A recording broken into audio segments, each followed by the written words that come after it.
Donc j'ai mis l'enregistrement en route, hein. Ok. Ça marche. Alors, merci d'être avec nous, Monsieur Meyer.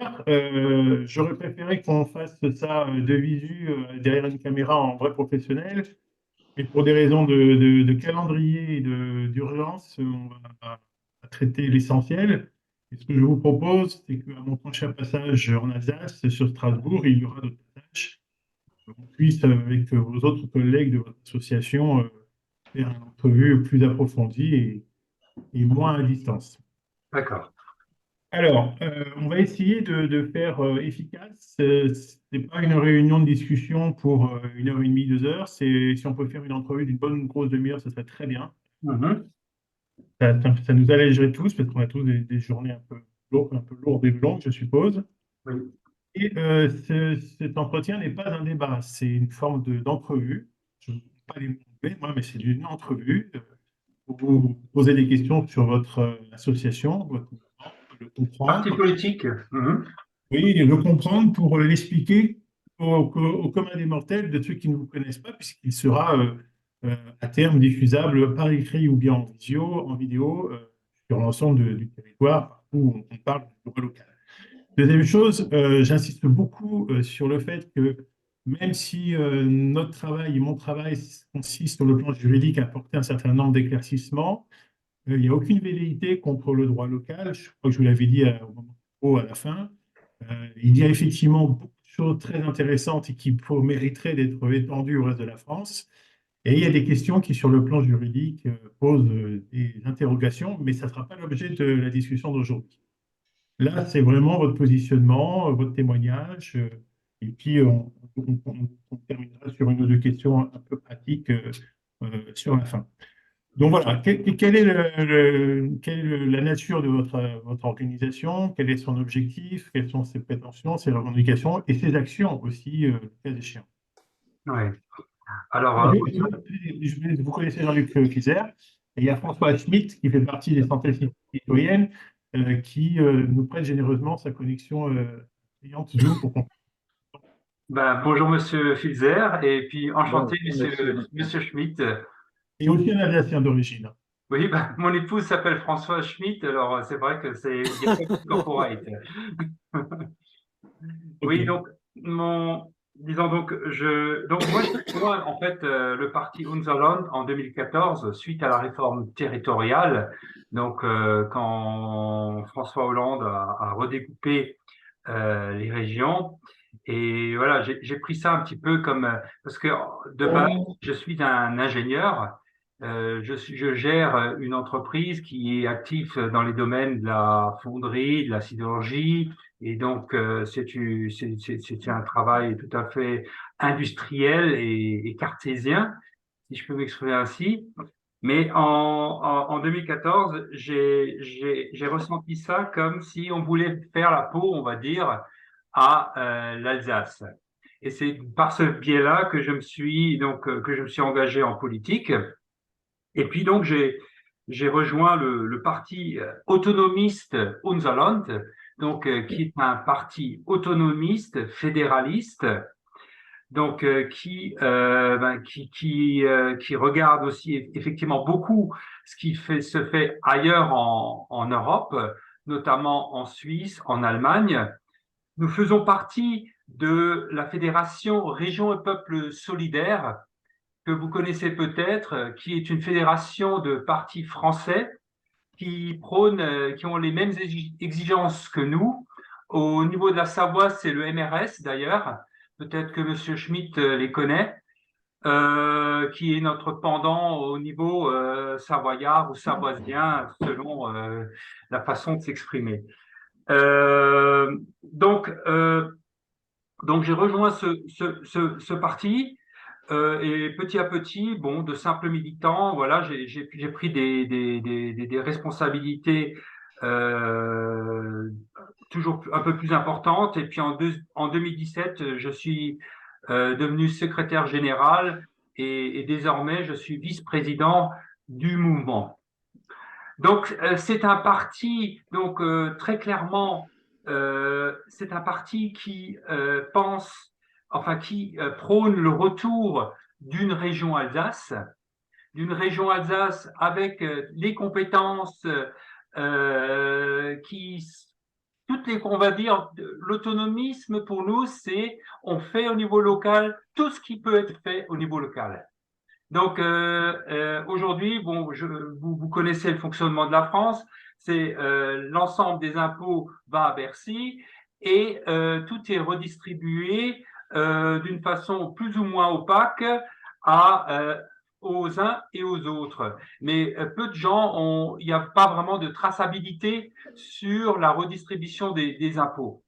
Alors, nous, on aimerait que tout ce qui peut être fait au niveau local, évidemment, ce qui est régalien, et puis bon, les événements actuels au niveau géopolitique, etc., nous sommes bien conscients que ça relève d'une structure plus large, ayant une vision plus large que la nôtre, et donc qui relève de l'État. Mais tout ce qui peut être fait au niveau local, nous souhaitons que ce soit fait localement en Alsace. Et donc, évidemment, pour en revenir à la question du droit local, la gestion du droit local, ça fait partie tout à fait des prérogatives que nous souhaitons voir gérer sans rentrer, on va dire, dans le côté juridique et de ce qui est possible, ce qui n'est pas possible, mais parce que là-dessus, on va pas traiter les problèmes juridiques. Effectivement, comme vous l'avez dit en préambule, on va pas les traiter d'un revers de la main. Ce sont des problèmes complexes qui demandent des expertises et des juristes pour traiter ces questions-là. Mais disons, dans le principe, le droit local, c'est quelque chose aujourd'hui c'est géré depuis Paris. D'ailleurs, la commission du droit local aujourd'hui, c'est la préfète qui la préside, ce qui montre bien que c'est le centralisme jacobin qui aujourd'hui a la main sur notre droit local et que nous, finalement, nous ne pouvons pas le faire évoluer parce que vous avez, à un moment donné, vous aviez évoqué lors de notre rencontre des éléments que vous avez fustigés, notamment au niveau des notaires, etc. Je ne veux pas rentrer dans le détail de cette discussion-là, au niveau des prérogatives des notaires, au niveau du droit local par rapport au droit national. Mais en tout cas, si nous voulons faire évoluer le droit local, nous aimerions que puisse être fait au niveau alsacien. Parce que, encore une fois, le constat de base, c'est de se dire, nous sommes comme les Corses, comme d'autres régions à identité forte, nous sommes spécifiques, nous sommes particuliers, nous avons une histoire particulière et nous avons le droit de faire vivre nos particularités d'agir, on va dire, de façon autonome, c'est-à-dire en responsabilité pour le Ah, bien de la ça bloque. collectivité, mais pas Ah, j'ai un effectivement. problème. Pardon?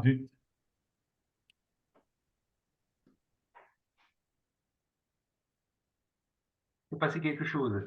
Oui, Hugues a un problème de connexion, j'ai l'impression.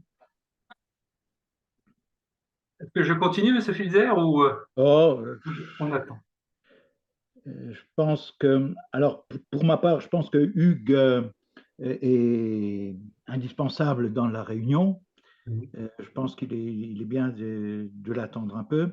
S'il va avoir des difficultés, il va nous téléphoner et on pourra aviser. Mais moi, je rebondis un peu sur ce que vous avez déjà dit.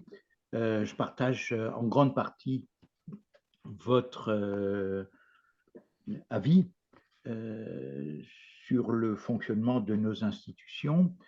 Personnellement, et je pense que c'est également la logique de mes collègues, nous nous positionnons même en avant, en amont, c'est-à-dire avant de trouver une solution d'autonomie, d'indépendance, jacobin ou pas, etc., etc., je pense qu'il est bon de se poser la question, faire un état des lieux. Et c'est l'état des lieux, à mon avis, qui devrait aboutir à une solution politique. Voilà, c'est un peu notre logique. C'est même grandement notre logique. Je comprends, Monsieur Filzer.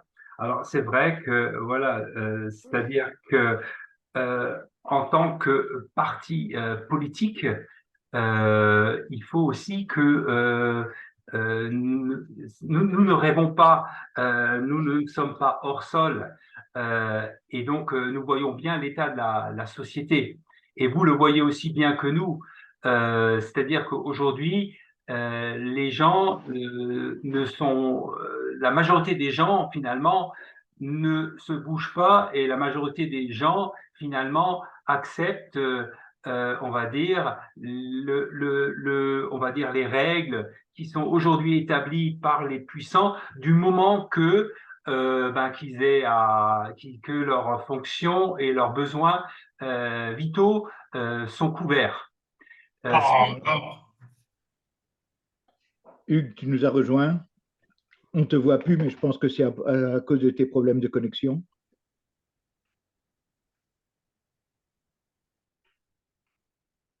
Bon, il nous a à nouveau quittés. Donc voilà, Oui. je vous répondais, Monsieur Fulzer. Donc effectivement, donc nous vivons dans un monde réel, mais au niveau politique, rien, selon nous, ne nous empêche, même si, je veux dire, de poser des questions et de distiller au sein de la société des éléments justement qui puissent faire bouger demain cette société qui est, et ça je pense que vous serez d'accord, qui est quand même relativement sclérosée et verrouillée aujourd'hui. J'irai même plus loin. C'est vrai que pour ma part, elle est sclérosée et verrouillée, mais qu'est-ce qu'il y a derrière? Effectivement, quand on verrouille les choses, quand on les sclérose comme ça, c'est on y a un certain intérêt. Ce n'est pas neutre si effectivement on verrouille tant nos institutions. Donc moi, et puis je parle là également au nom de mes collègues, et François et Hugues me corrigeront peut-être, l'important, c'est de savoir ce qu'il y a dans la boîte. L'important, c'est le contenu. Et une fois qu'on connaît le contenu, je pense qu'on peut sensibiliser, on peut commencer à sensibiliser l'opinion publique, parce que bien souvent, il y a des choses qu'on ignore et qui existent depuis des décennies, et c'est rentré tellement dans nos habitudes que la population n'y prête plus attention. Excusez-moi, j'ai eu une coupure, plusieurs coupures, donc j'ai changé de connexion et j'ai enlevé ma caméra parce que je sais que ma caméra bloque un petit peu des fois la connexion. Alors avant d'entrer dans les questions, effectivement, que je devinais de celles que Jean-Luc a posées, j'aurais voulu revenir sur sur les actions que votre structure, votre association mène exactement. Et est-ce que vous êtes, comme ils sont en Savoie, des centaines, ou est-ce que vous êtes une équipe très très très grosse, ou est-ce que c'est un groupe un peu limité? Comment vous fonctionnez? Qu'est-ce que vous faites au quotidien dans les actions sur une année, on va dire? Alors, nous sommes donc une structure, disons, un parti politique, et donc nous avons à peu près 400 militants sur l'Alsace. Donc, ce qui est pas mal pour un parti politique sur le contexte alsacien. Alors, au niveau politique, évidemment, on se présente aux élections. Donc, nous nous présentons, nous sommes donc au sein de la Fédération Région Peuple Solidaire qui a trois députés, donc deux Corses et un Breton à Paris. Nous faisons, donc nous nous présentons à toutes les élections législatives. Nous nous présentons aux élections départementales. On a couvert toute l'Alsace aux dernières élections départementales, hors Strasbourg, que nous avons laissé à un parti autonomiste de gauche, enfin, qui se réclame, on va dire, de gauche, qui s'appelle Alternative Alsacienne Linke Elsass. Je ne sais pas si vous les connaissez, mais voilà, donc eux ont représenté, on va dire, cette voie de l'autonomie sur la grande ville de Strasbourg. Donc nous nous présentons aux élections. Nous avons établi également un projet de collectivité à statut particulier pour l'Alsace. Donc nous avons travaillé au niveau institutionnel. On a réfléchi à ce que nous aimerions, quelles sont les compétences que nous aimerions voir dévolues à une collectivité au statut particulier. Donc, on parle beaucoup d'autonomie de la Corse. Donc, notre projet de collectivité à statut particulier, c'est d'ailleurs beaucoup où c'est un peu, disons, on s'est un peu imprimé du projet qu'avaient établi les Corses dans leur temps. Alors, ensuite, évidemment, comme tous les partis, on a des actions de tractage, d'affichage, on organise des conférences. Donc, ces derniers temps, c'est surtout sur des sujets pratiques, comme par exemple la géothermie. On, on réfléchit sur l'Alsace de demain et donc on travaille donc au niveau alsacien pour, pour que demain notre peuple, parce encore une fois, tout ce que l'on fait part d'un constat de base, c'est que nous estimons que l'Alsace, par sa spécificité, est un peuple singulier et qui mérite donc d'avoir une existence et une reconnaissance institutionnelle propre. Donc ça, c'est quand même la base fondamentale de tout notre corpus idéologique. Et donc, on travaille donc à cette Alsace que nous aimerions donc voir pour nos enfants, on va dire, ce lien entre le passé et le futur. Alors, effectivement, ça ne va pas se faire du jour au lendemain. C'est un projet qui s'inscrit dans le long terme. Les choses bougent doucement, mais voilà, donc nous travaillons à cet objectif-là. Et donc, je vous ai dit tout à l'heure que nous travaillons, donc, nous sommes donc au sein de la Fédération Région et Peuple Solidaire. Donc, nous portons la question alsacienne au niveau français au sein de cette fédération et également au niveau européen. Nous sommes dans l'Alliance libre européenne qui, elle, défend les peuples minoritaires d'Europe et qui aussi a quelques bénéficie de quelques parlementaires au niveau du Parlement européen. Donc voilà un petit peu donc ce que nous faisons. Donc c'est un travail sur le long terme.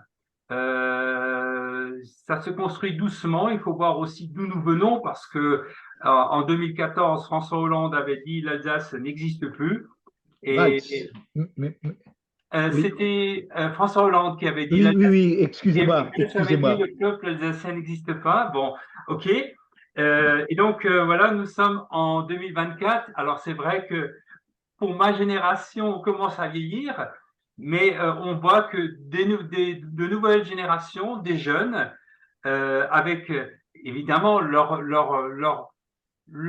motivations qui sont peut-être aussi légèrement différentes des nôtres, mais voilà, qui sont en train d'arriver. Et donc, on a bon espoir que les choses continuent et qu'un jour, pourquoi pas, que nous soyons aux affaires comme le sont les Corses sur leur île aujourd'hui. Alors, j'entends bien. J'avoue que je ne connaissais pas l'histoire des propos de François Hollande, et même si je ne suis pas alsacien, je réfute ce genre de propos qui est assez provocateur et osons le dire, un petit peu colonialiste.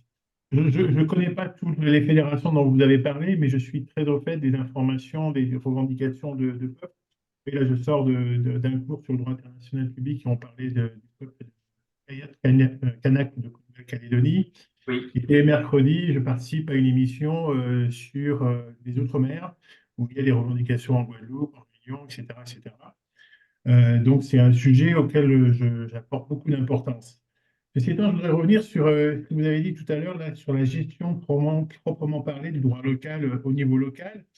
Euh, pour rebondir sur cette revendication, euh, vous avez, lorsqu'on s'est vu à ELFIC, vous avez avancé que le droit local était attaqué et qu'il était écorché par des décisions effectivement centralisées, parisiennes, jacobines. Mais est-ce que vous auriez des exemples concrets de cas où effectivement il y a eu une réforme quelconque par décret, par arrêté, par loi, ou est-ce que ce ne sont juste que des provocations, des revendications? Je m'explique parce que la base de l'existence et du maintien du droit local, nous la connaissons, c'est les deux lois du 1er juin de 1924 écrites par Robert Schuman il y a un siècle, Mm. et qui expliquent en détail quels sont les domaines auxquels on applique le droit antérieur, donc en fait le droit germanique alsacien avant 1919, et quels sont les domaines où le droit français s'intègre. À ma connaissance, je n'ai pas eu trouvé, en tout cas, la moindre réforme de cette loi. Depuis un siècle, elle n'a pas bougé. Donc, si on est d'accord sur ce point-là, quels sont les moyens que pour vous, l'État central français a utilisés pour réduire et faire effacer un certain nombre de droits spécifiques au droit local? Et quels sont surtout, moi je suis quelqu'un de très pragmatique, quels sont les exemples concrets que vous pouvez donner? Les jours de repos, les 2 jours de repos en plus sont toujours là, le droit du culte est toujours là, le droit notarial est toujours là, le droit des associations selon le code civil allemand de 1871 est toujours là. Donc je m'interroge, je n'ai pas fait de recherche, mais je voulais compter sur vous pour avoir des exemples concrets sur ce que vous avez affirmé à ce niveau-là. Alors, je ne sais pas si j'ai dit le droit local se fait attaquer ou si j'ai dit le droit local s'étiole. Mais bon, voilà, ça c'est une question de vocabulaire. En fait, un droit qui est figé, forcément, va petit à petit perdre de sa pertinence et être moins pertinent et, et forcément perdre, on va dire, des, donc, des champs d'application, puisque disons, à disposition, si le droit local ne répond pas à certaines mesures, c'est le droit national qui forcément prend le relais. Alors, comme nous n'avons pas, encore une fois, je suis pas juriste et par contre, j'ai vu que maintenant, ils organisent des formations, ils sont en train de former des juristes au droit local. Donc, je pense que vous devriez trouver des gens bien plus formés que moi, petit ingénieur, à ces questions-là. Mais en tout cas, donc si nous, on ne peut pas le faire évoluer et que bah forcément, il va petit à petit, il va se désagréger, il va s'étioler. Maintenant, au Qu'est-ce que vous niveau, appelez le faire, excusez-moi, qu'est-ce que vous appelez le faire évoluer? c'est-à-dire que l'adapter à la société telle qu'elle est aujourd'hui. Par exemple, Oui. vous avez peut-être que vous avez entendu parler, nous avions dans le droit local, alors c'était un débat aussi au sein de Hunderland, le délit de blasphème. Et donc, par exemple, en Alsace, s'appliquait le délit de blasphème, c'est-à-dire que ce que les caricatures de Charlie étaient potentiellement dignes ou on aurait pu les attaquer comme blasphématoires pour telle ou telle religion. Oui, Euh, qui est interdit en France depuis très longtemps. oui, oui, mais pas en Alsace. Le délit de blasphème était encore en vigueur et notamment était en vigueur jusqu'à la période un peu avant les attentats de Charlie. Et il y a eu les attentats de Charlie en 2000, rappelez-moi, 12 ou C'est 12 ou 15, oui, c'est dans ces eaux-là. OK. Donc, il y a eu ces attentats-là par la suite, et donc on a vu toute la difficulté finalement qu'il y a dans la société par rapport à certains cultes de dire tout et on va dire de s'exprimer, on va dire d'une façon irrespectueuse par rapport à certains cultes religieux. Mais il faut savoir que ce droit de blasphème, il a été abrogé, on va dire, pratiquement en catimini, sans que les Alsaciens aient été informés, que ce soit dans les conseils de fabrique, puisque les religions concordataires, c'est la religion catholique, l'israélite et la protestante, donc sans que Je te connais bien. donc, sans qu'il y ait eu aucune information sur ce sujet-là, alors que finalement, c'était malgré tout, c'était peut-être un cadre qu'il aurait convenu de faire évoluer pour justement, parce qu'aujourd'hui, on peut pas disons, ne voilons pas la face, c'est que aujourd'hui finalement, la censure, elle se fait d'elle-même, puisque on sait que il y a parfois des réactions très très violentes qui peuvent venir de telle ou telle religion et donc ce droit de blasphème, c'est quand même quelque chose qui protégeait, on va dire, je sais peut-être que ça va vous choquer en tant que laïc ou c'est protéger, on va dire, le vivre ensemble, le fait que les gens étaient tenus à respecter, on va dire, les croyances d'un tel ou un tel, sans immédiatement verser dans la provocation qui, on a vu où ça mène, ça peut mener vers des dérives, encore une fois, que je n'excuse pas, hein, mais qui sont des dérives sur lesquelles, après, on perd tout contrôle. Donc, il y a ça, par exemple, il y a cet exemple-là. Il y a, par exemple, aussi au niveau des fonctionnaires.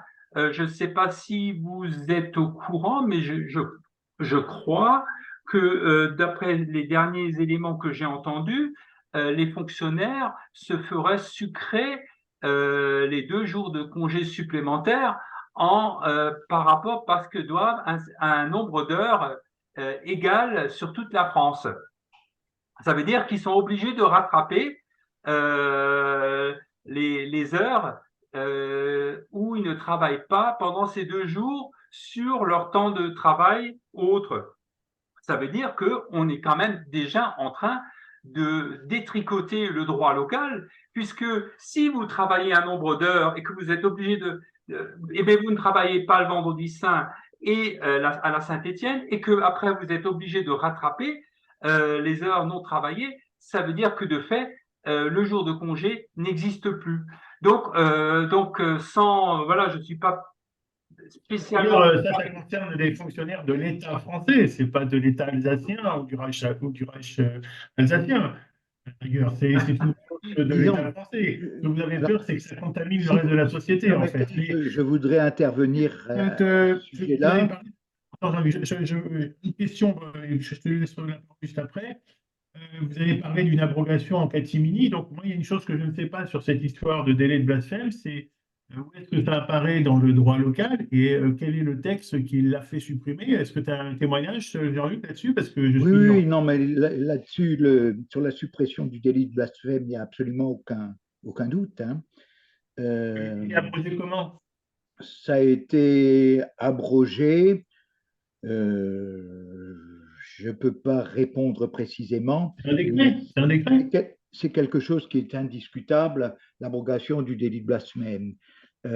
Personnellement, je n'ai pas observé de manifestation blasphématoire depuis cette abrogation.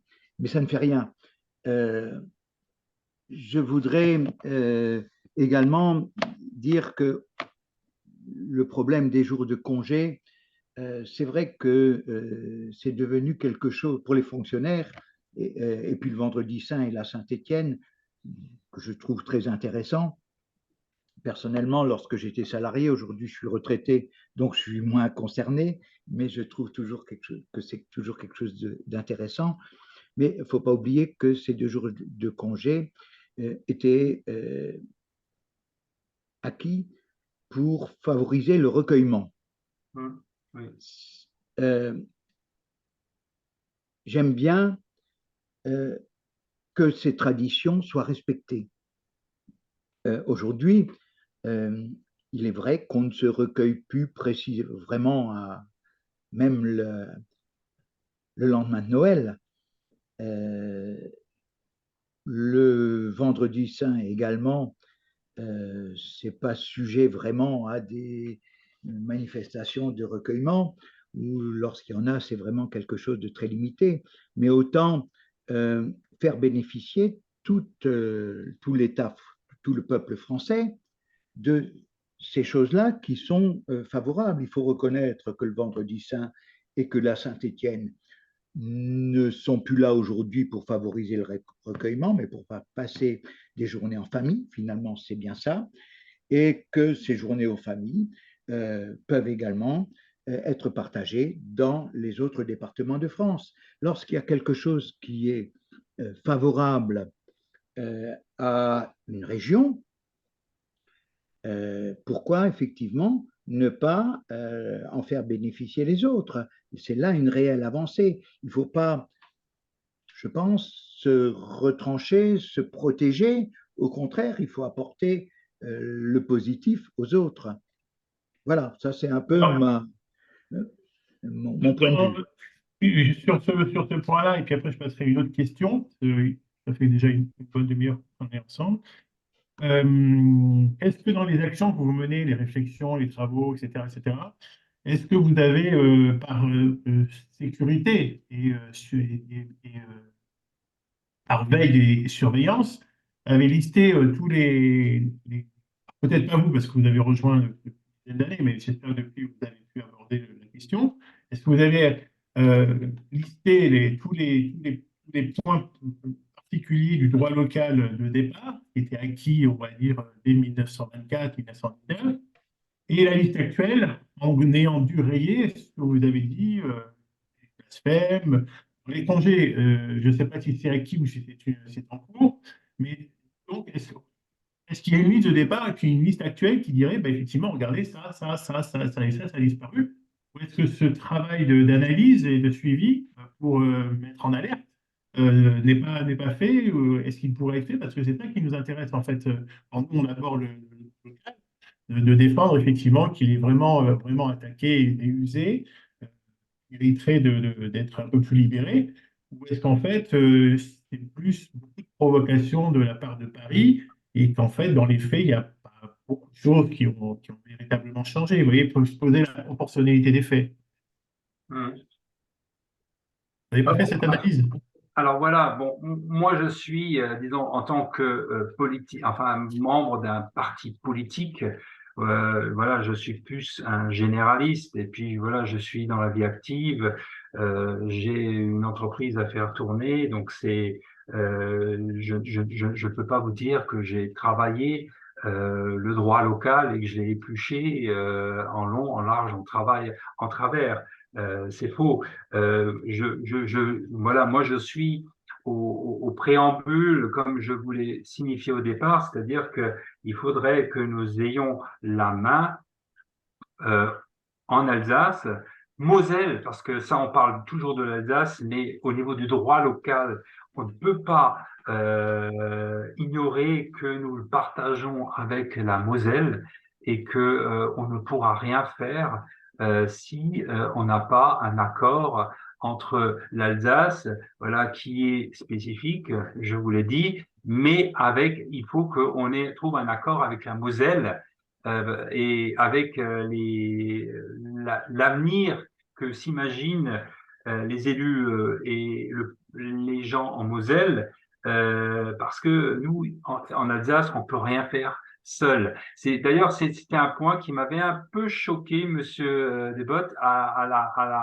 la présentation, quand vous aviez tout dit, où on dit droit local alsacien, et vous avez sucré le Mosellan. Non, parce que en fait, sans la Moselle, nous Alsaciens, on ne peut rien faire.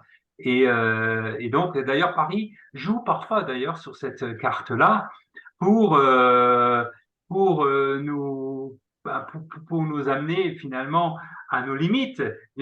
Parce que Je vous garantis que tous les documents et tous mes propos, je répète, Alsacien-Mosellan à chaque fois, c'est vrai que c'est juste un raccourci, pas du tout pour faire du mal, c'est parce que c'est plus pratique.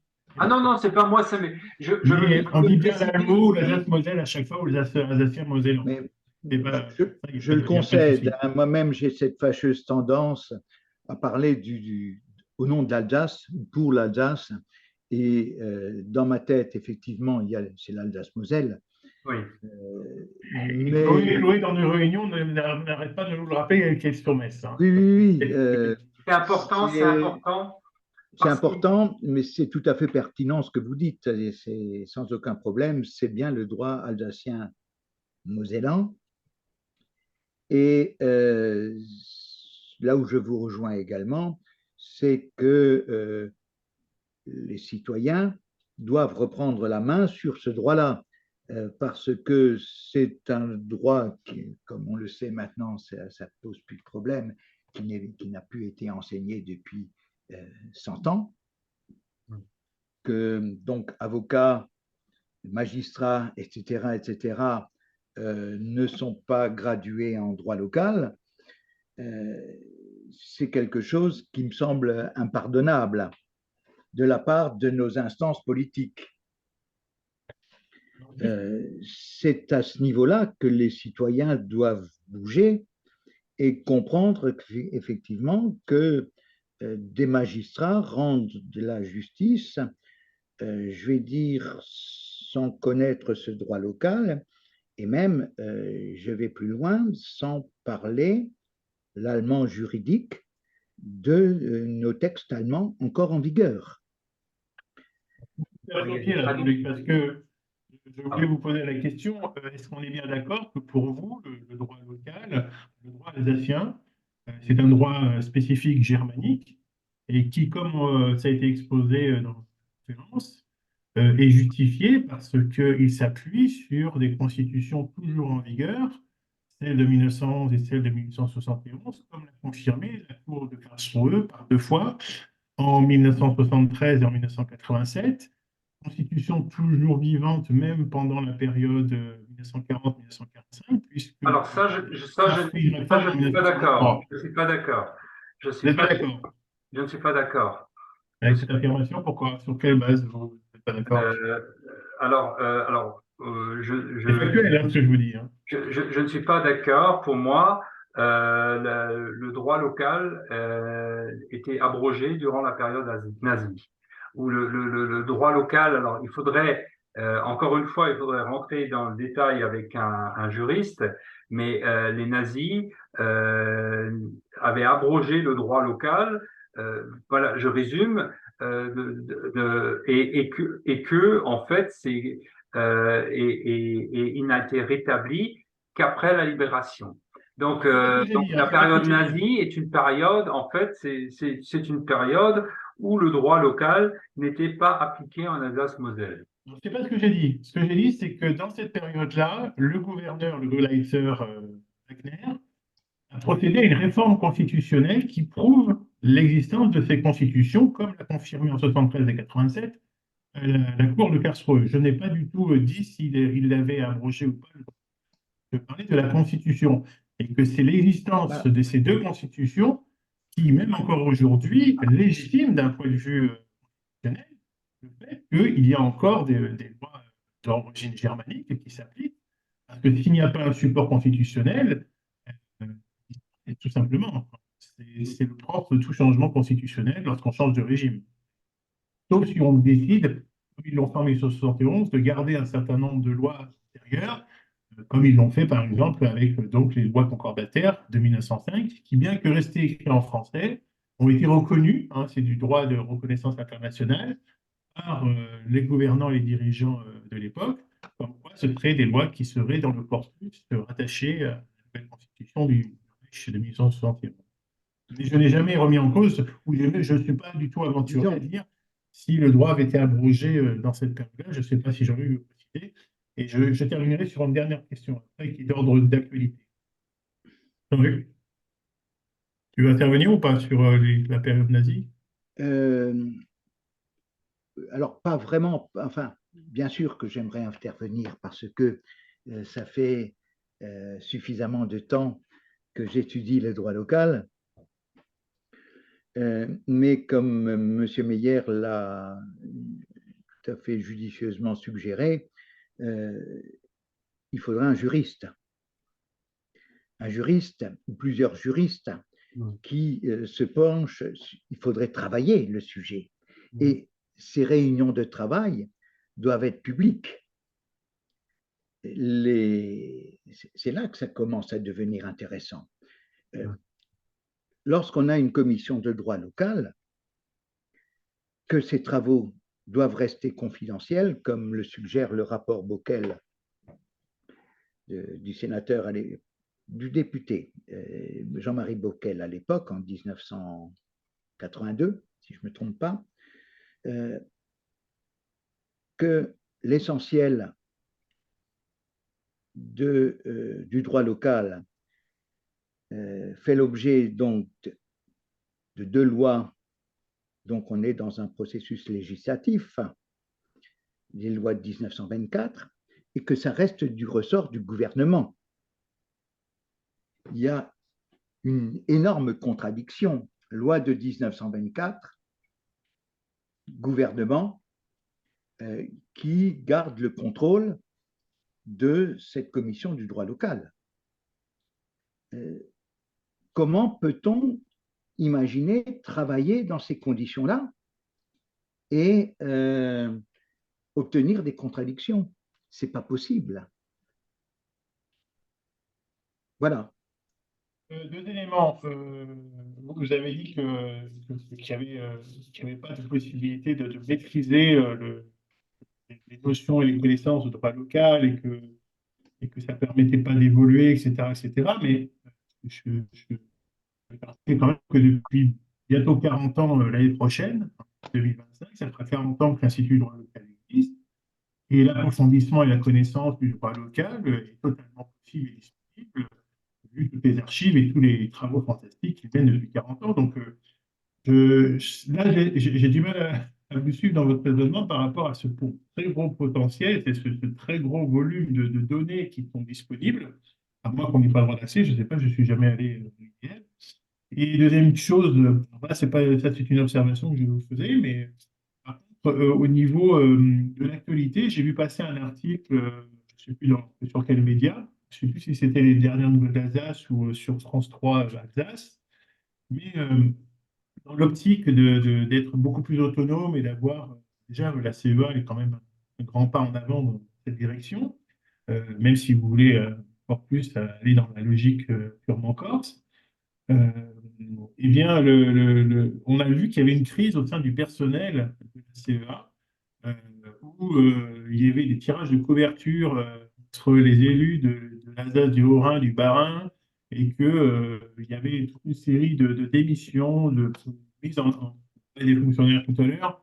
Il y a une vraie crise dans le personnel, les 3000 personnes qui travaillent au sein de la CEA, parce qu'il y a des guéguerres intestines politiques, et là, il n'y a pas besoin de l'intervention de Paris et du jacobinisme parisien. Donc, ça pose question de savoir est-ce que les dirigeants et les acteurs de toute autonomie institutionnelle qui est déjà en place dans votre région, est-ce qu'ils sont vraiment prêts? Est-ce que la structure est opérationnelle? Parce que quand on regarde, on reçoit un article de cette nature-là qu'on voit à l'extérieur, hein, c'est pas moi qui l'ai écrit, c'est dans un média officiel, c'est des ça pose question. C'est qu'on a fait une expérimentation, on lance un truc, et puis il y a un mal-être et un dysfonctionnement total. Les élus locaux, apparemment, font tous chacun leur sauce, tirent la couverture, se font des guéguerres entre eux, et ceux qui en payent les pots cassés, d'après cet article, c'est le personnel lui-même, qu'il soit fonctionnaire d'État ou qu'il soit fonctionnaire locaux. Ça pose question. Je ne sais pas si vous avez vu cette information et est-ce que ça vous interpelle? Vous la faites nous en passer si vous ne l'avez pas Oui, vu. alors, bon, juste pour revenir, voilà, comme vous disiez, que le droit local est un droit d'essence germanique. Disons, pour moi, de toute façon, l'Alsace est une terre germanique. Nous sommes français mais notre origine et notre culture et ce que nous sommes dans notre âme est profondément germanique. Et donc, voilà, il n'y a pas pour moi, il n'y a pas disons, il n'y a pas de problème à ce que des lois qui soient, bon, ben voilà, qui soient d'origine germanique s'appliquent ou s'applique en Alsace. Après, au niveau de j'ai pas bien compris, mais ce que vous avez dit, par exemple sur le Concordat remonte à Napoléon, donc on est bien en amont de 1870 ou 71. Donc le droit local, il y a bien des dispositions qui relèvent de la période française avant 1871. Ensuite, il y a eu la période allemande de 1871 à 1918. Il y a eu la période française, donc avec, bon, vous l'avez évoqué, 1924, donc de 1918 à 1940. La période nazie, que je vais dire, voilà, qui est la période sombre et où nous avions la période finalement la plus destructrice pour tout ce qui est spécificité alsacienne. Et ensuite, eh ben, depuis 45, voilà. Donc le droit local, c'est pas une période allemande qui commencerait à 1871. Non, il y avait une histoire avant, et même avant Napoléon, il y avait une histoire. Je veux dire, l'Alsace s'inscrit au centre de l'histoire européenne depuis longtemps. Maintenant, c'est pas parce qu'on est germanique qu'on est toujours parfait dans l'organisation. Je pense que la CEA, il y a beaucoup de, voilà, il y a besoin que beaucoup de choses se mettent en place. Alors bon, je permets quand même de rappeler que nous, à Unserland, même si nous nous présentons aux élections, nous n'avons pas d'élus, malheureusement.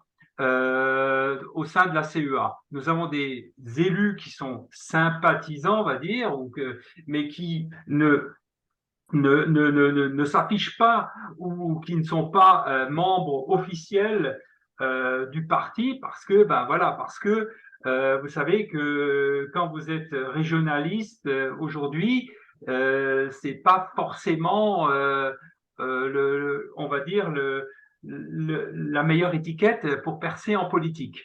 Mais comment vous expliquez ça alors que les Corses et les Kanaks, par exemple, sont arrivés? parce que il y a une histoire autre. Il y a une histoire autre. Les Corses, vous connaissez l'histoire. Bon, il y a eu les Corses aussi ne sont pas venus du jour au lendemain. Ça a duré 30 ans leur processus jusqu'à ce qu'ils arrivent au pouvoir. Et donc ils sont passés par des phases de violence que nous Alsaciens, ben voilà, bon ben nous sommes Alsaciens, donc on est profondément légaliste, donc il y aura certainement pas ce genre de phase, et puis même aujourd'hui ça n'a aucun sens de passer par ces phases-là. Nous construisons de façon démocratique et puis on essaie de convaincre les gens avec nos arguments, avec notre façon d'être, également avec on va dire les limites que perçoivent de plus en plus les gens par rapport aux capacités de l'État, qui quand même paraît de plus en plus limité et de moins en moins protecteur. Aujourd'hui, voilà, vous voyez l'hôpital, l'état de l'hôpital, vous voyez un certain nombre de services, les états déplorables. Monsieur Fulzer, nous l'avons vu pendant le Covid ici en Alsace, où c'était quand même une chienlit pas possible. Bon, c'est bien sûr. Je suis désolé. Comme j'habite les Hauts-de-Vosges, j'ai pas été du tout affecté par le Covid. Ah bah vous êtes pas de transport en commun. Je vous rassure, comme je suis retraité, pas de travail. Mais les sangliers ne sont pas porteurs du Covid, vous voyez. Mais nous, on a été touchés très fortement ici en plaine. on a été touché très fortement en pleine. Et puis, qu'est-ce qu'a fait le politique? Le politique a organisé des hôpitaux de campagne type militaire pour soigner 3, 4 malades d'une manière désastreuse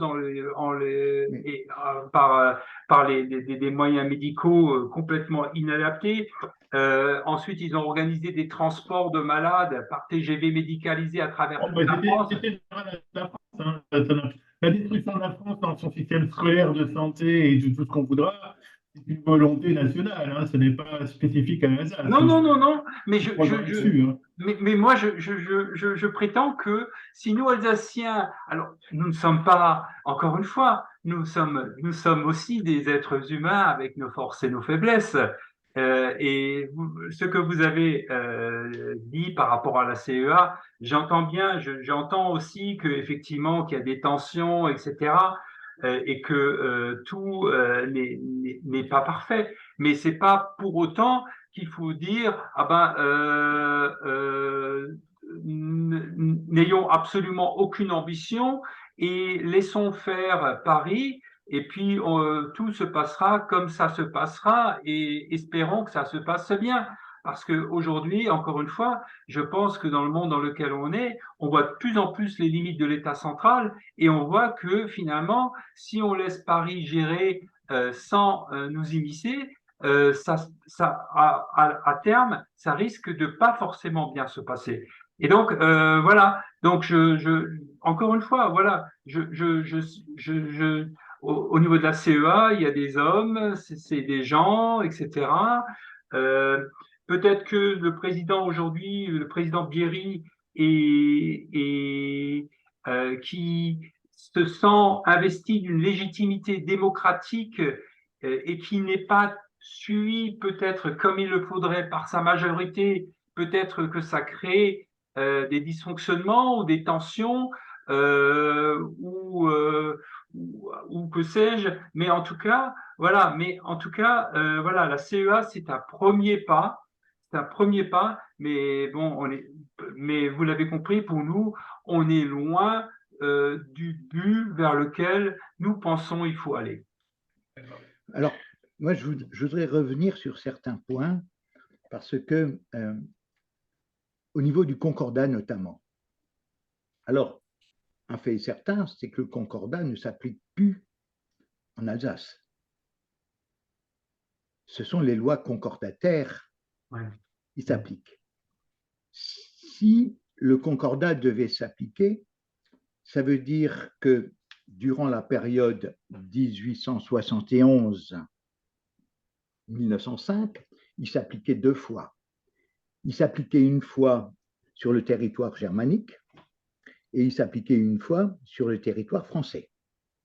Ce qui est totalement impossible puisque cette convention internationale a exclusivement été signée par la France et par le Saint-Siège. Donc, nous avons eu, il faut parler des lois concordataires. Et qui dit loi concordataire dit inévitablement prérogative pour l'Assemblée nationale ou les parlementaires. Et ce n'est plus, ça ne relève plus du gouvernement. On parle du concordat, de la loi concordataire donc, de 1801, mais parle-t-on encore du concordat de 1813, qui a été également repris par l'administration du Reich. Je crois qu'il y a énormément de choses à découvrir et à remuer. C'est trop facile de vouloir construire en ne connaissant pas nos fondations. Je suis d'accord que ce n'est pas parce que les lois sont germaniques qu'elles sont bonnes ou mauvaises. C'est le fond, c'est ce qu'elles contiennent. Les lois germaniques aujourd'hui, appliquées dans notre société telle que nous la vivons aujourd'hui, sont essentiellement négatives parce qu'elles sont écrites en allemand et ne sont pas accessibles à la population. C'est essentiellement ça. On a en gothique en plus. En Mais gothique, il oui, y a des mais traductions, M. Fuser. les Des traductions sont traductions. totalement... Alors, je veux bien qu'il y ait des traductions, encore faut-il qu'elles soient sincères. Je vous donnerai des exemples, si vous permettez. Vous maîtrisez sûrement l'allemand mieux que moi. Moi, je m'y suis remis. Mais je peux dire qu'il y a certaines traductions qui sont totalement contraires à leur sens originel. Voilà. C'est là-dessus qu'il faut travailler. Nous avons, je dirais, en France, en Alsace, un grand problème de probité. Si le droit local est resté ce qu'il est, c'est bien parce que nous n'avons pas voulu le modifier. Je vais donner un exemple qui n'est pas vraiment du domaine de la loi, mais qui permet de bien comprendre un peu la mentalité de nos élites alsaciennes. Oradour. Aucun député alsacien n'a songé à demander la levée du secret d'État concernant le procès de Bordeaux. Le groupe auquel François et Hugues et moi appartenons a décidé de mener une action pour lever le secret défense d'Oradour. Il y va de l'honneur de l'Alsace, de nos Alsaciens. Personnellement, j'ai mon idée sur ce qui s'est passé. Mais tant que le secret défense n'est pas levé, je me garde bien d'affirmer ce que j'ai dans la tête. Pourquoi aucun élu alsacien, il y va de l'honneur de l'Alsace, n'a songé à demander la levée de ce secret?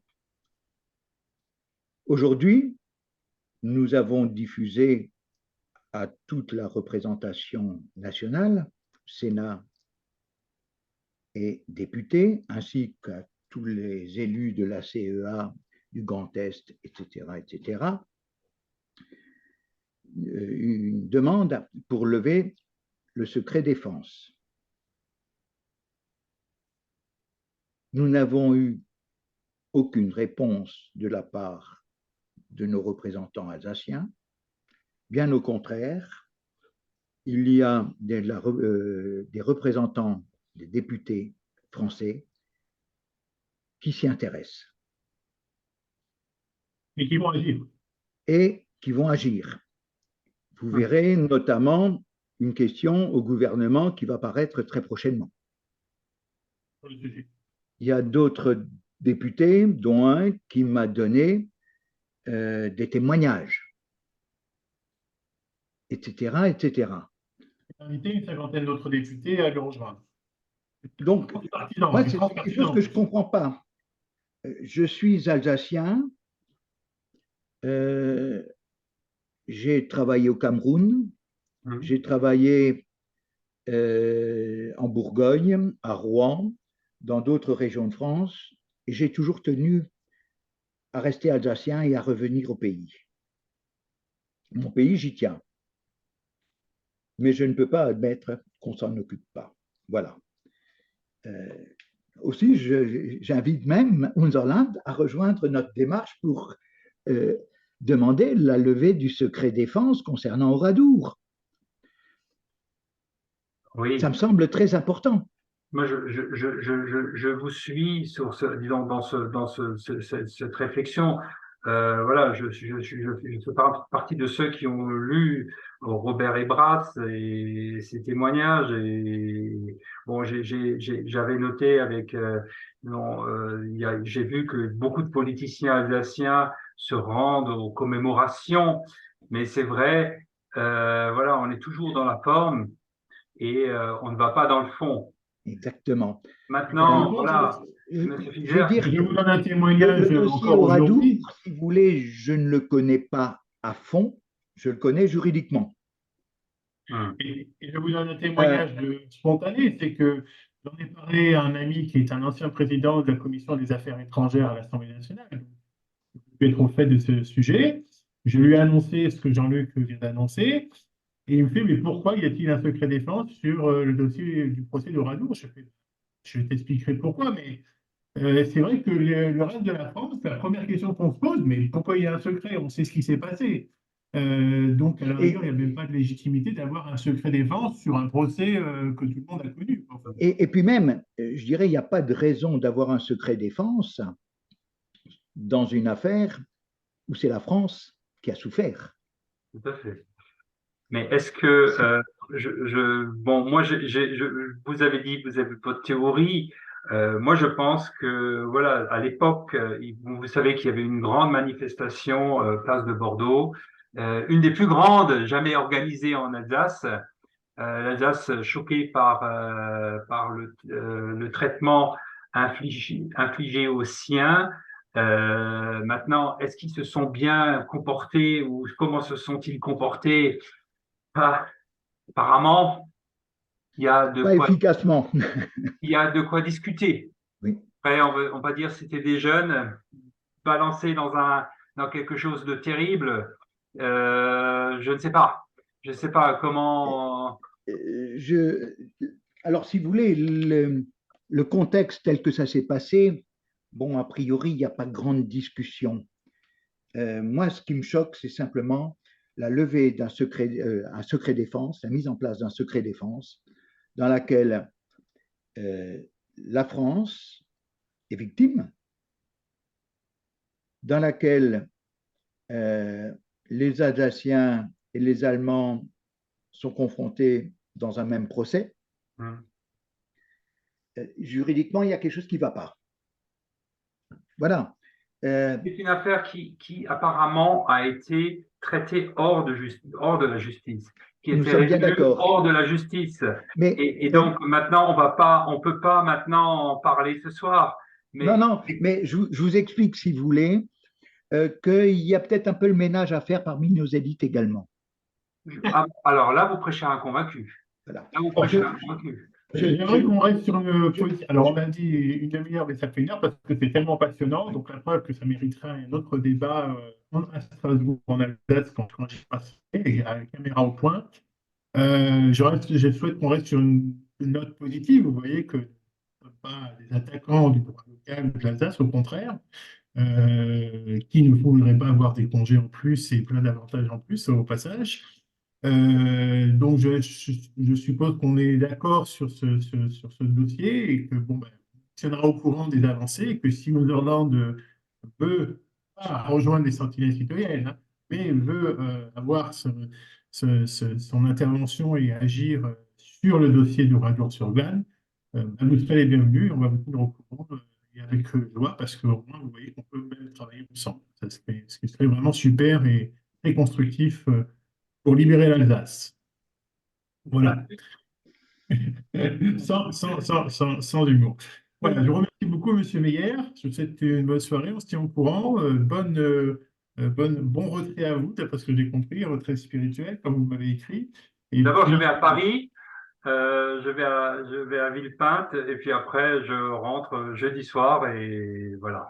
d'accord. Et puis moi, effectivement, je fais partie encore des Alsaciens qui, le vendredi saint, bah, passent en mode recueillement avec, voilà, avec du Jean-Sébastien Bach, etc. Voilà. Vous penserez à moi lundi, parce que le 1er avril, pour la Pâques, c'est la Salut. Ah ben voilà. Allez, je vous souhaite une bonne soirée. Merci à tout le monde. Merci à François de Voilà, son merci, refus bonsoir. d'intervenir. Si tu as eu des Bonne questions à soirée, poser, Monsieur François, Meyer. une prochaine fois. Et puis, Voilà. à très bientôt. Merci. Voilà, Au revoir. merci. Au Allez, au revoir. revoir. Au revoir. Au revoir. Au revoir, François. Au revoir.